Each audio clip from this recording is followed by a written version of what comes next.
Hi. So I'm going to go off track a little bit.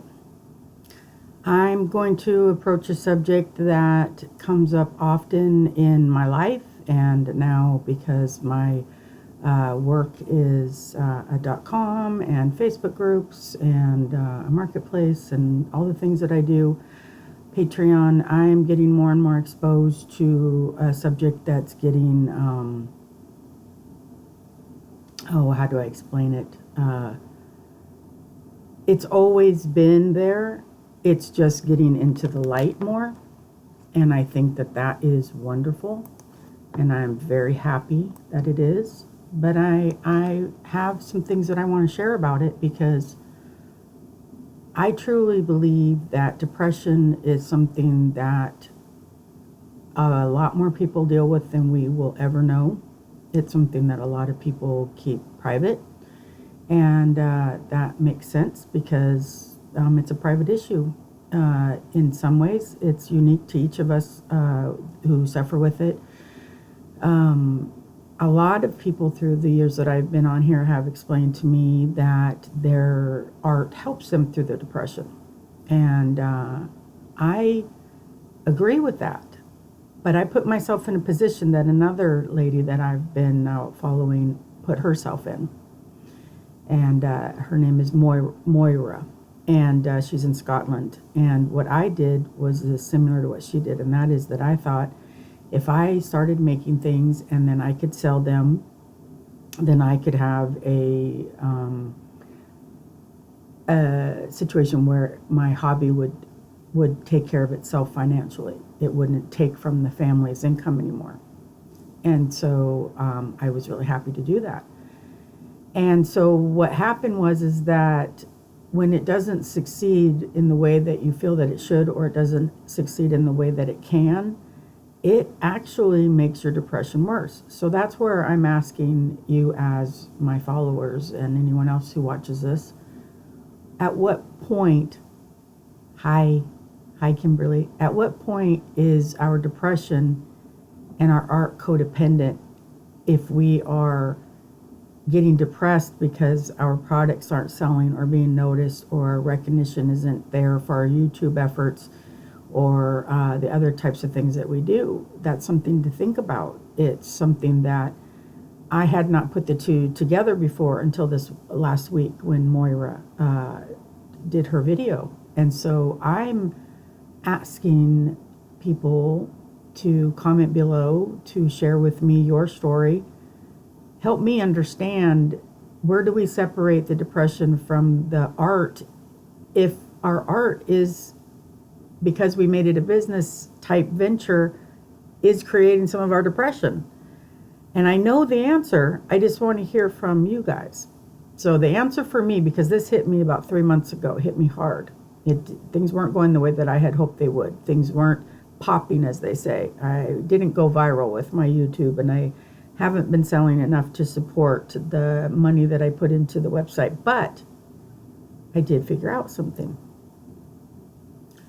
And so what I figured out is that I had to separate the art from the business.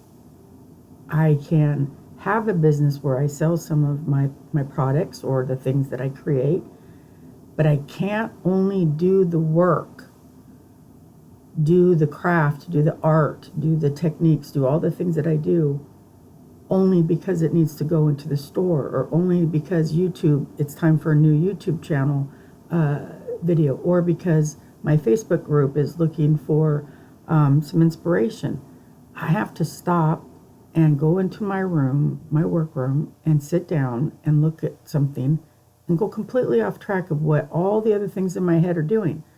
Because what happens to us so easily is that we think, okay, we've got to get a YouTube channel video up. We've got to get some new product in the store. We've got to get the store advertised, seen, and noticed.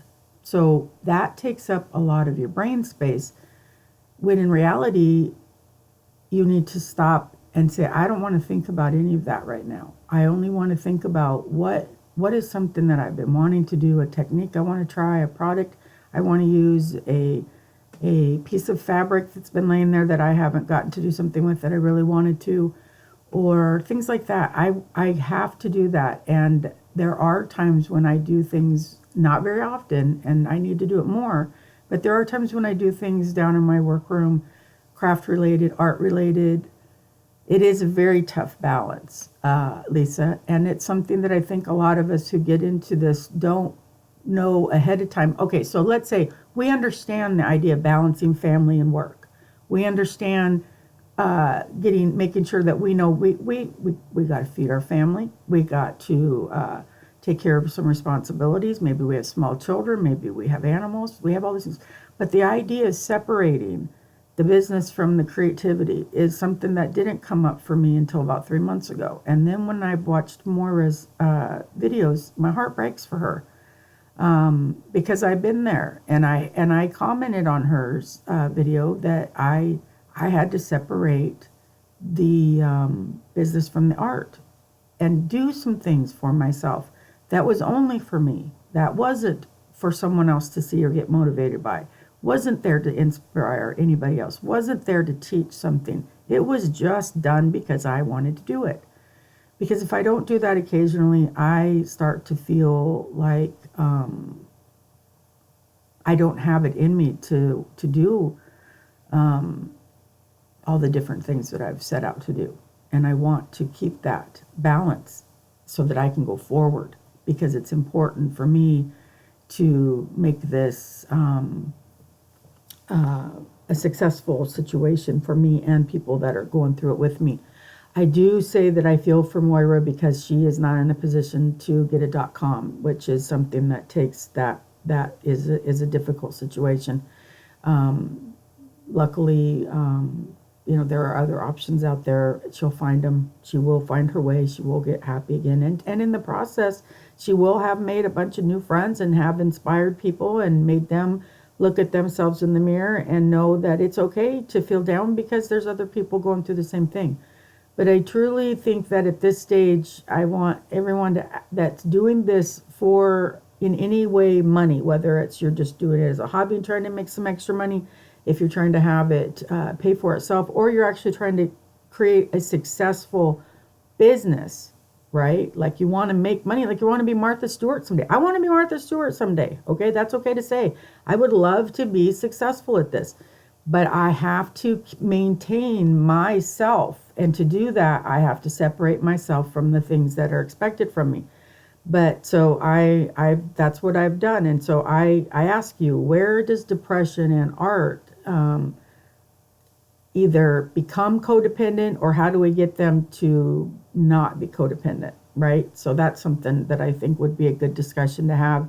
And I would love to hear your thoughts on it. And I will share in the comments below here Moira's video so that you can see what I'm referring to if you're not sure what I'm referring to. But I do think that it's something that needs to be talked about, needs to be addressed, because there are people going into this as a business every single day, starting out.